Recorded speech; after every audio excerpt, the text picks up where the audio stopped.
Kembali di ID Sore pemirsa, di hari pertama Lebaran lalu lintas jalur Nagrek, Kabupaten Bandung, Jawa Barat padat. Kepadatan dikarenakan banyaknya aktivitas silaturahmi dari Bandung ke wilayah timur.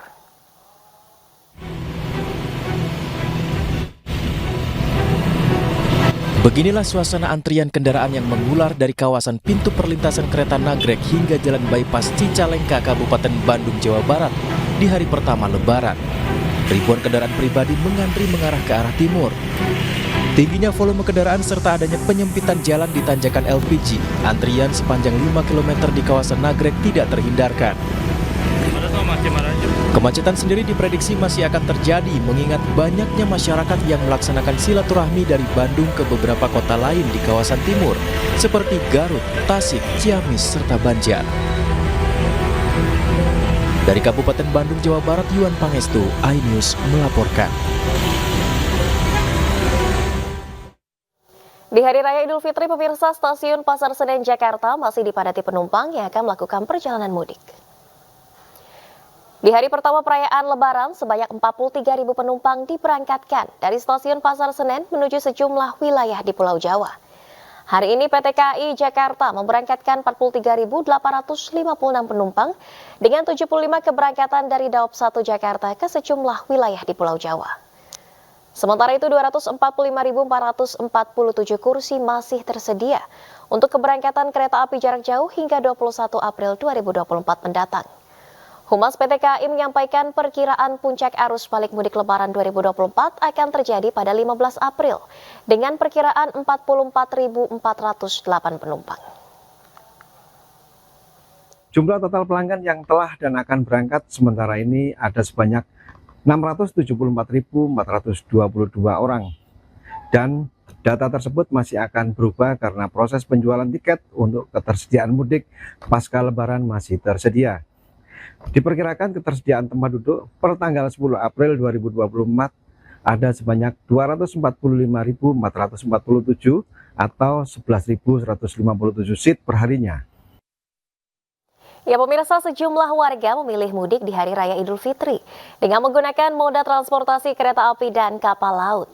Seperti apa suasana mudik di hari pertama Lebaran, rekan Anissa Septi akan melaporkan langsung dari Stasiun Senen Jakarta dan Ahmad Muharlin di Pelabuhan Merak. Ya, selamat malam rekan-rekan. Kita ke Anissa terlebih dahulu di Stasiun Senen Jakarta. Anissa, apakah hari pertama Lebaran ini masyarakat masih mudik menggunakan jalur kereta? Silakan. Ya, selamat malam Nadia dan juga pemirsa. Tepat hari ini merupakan Hari Raya Idul Fitri 1445 Hijriah. Tepat saat ini saya melaporkan di Stasiun Pasar Senen Jakarta Pusat masih ramai oleh calon penumpang yang akan melakukan keberangkatan. Dan bisa dilihat di belakang saya pemirsa, antrian bisa dilihat di area ruang tunggu keberangkatan penuh oleh para calon pemudik yang akan melakukan perjalanan. Dari data yang kami dapat pada hari ini dari Daob 1 Jakarta secara keseluruhan sebanyak 43.856 penumpang yang akan melakukan keberangkatan dan ada sebanyak 75 perjalanan kereta api jarak jauh. Termasuk dari Stasiun Pasar Senen sebanyak 18.825 penumpang dan 34 perjalanan kereta api jarak jauh.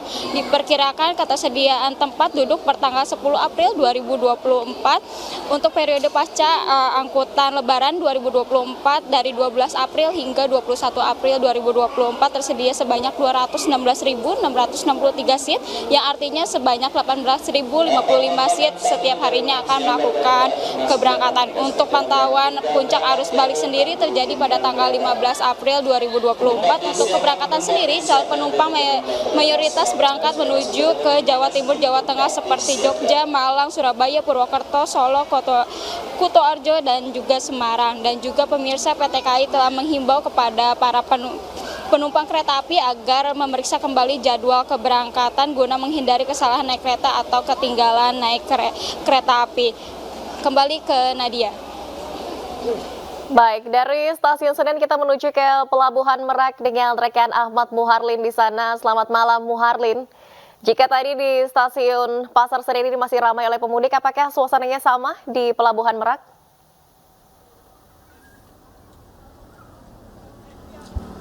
Ya, selamat sore Valeri dan juga pemirsa. Tepat di Hari Raya Idul Fitri ini, kondisi di Pelabuhan Merak Banten ini masih terpantau padat oleh sejumlah kendaraan yang akan melakukan perjalanan mudik, yaitu yang akan melakukan penyeberangan melalui dermaga eksekutif maupun dermaga reguler di Pelabuhan Merak Banten. Kendaraan hingga sore ini masih didominasi oleh kendaraan roda 4 yang hendak melakukan penyeberangan dari dominasi pemudik berasal dari Pulau Jawa yang akan melakukan penyeberangan mudik ke Pulau Sumatera. Nadia, Valeri dan juga pemirsa, kondisi ini tentunya berbeda dengan satu hari lalu atau kemarin yang sempat di Pelabuhan Merak Banten ini, di dermaga eksekutif dan juga di dermaga reguler ini terpantau sepi begitu. Namun untuk sore hari ini justru kendaraan semakin meningkat begitu dan serta terjadi kepadatan di dermaga eksekutif di tempat saya melaporkan saat ini. Hal ini dikarenakan sebagian besar pemudik juga masih banyak begitu yang memilih perjalanan tepat di Hari Raya Idul Fitri dengan harapan antrian akan lebih sepi begitu dibandingkan dengan hari-hari kemarin. Namun pada kenyataannya antrian masih terjadi sampai dengan hari ini. Sejumlah pemudik juga mengeluhkan terkait dengan kepadatan ini, yang dimana ada beberapa tadi kami sempat berbincang dengan pemudik yang mereka sudah hampir 5 jam begitu untuk menunggu antrian untuk masuk ke kapal. Melihat kondisi seperti ini, kemungkinan atau diperkirakan kepadatan dan juga antrian di Pelabuhan Merak Banten di dermaga eksekutif maupun di dermaga reguler akan terjadi sampai 1 hingga 2 hari ke depan. Valeri.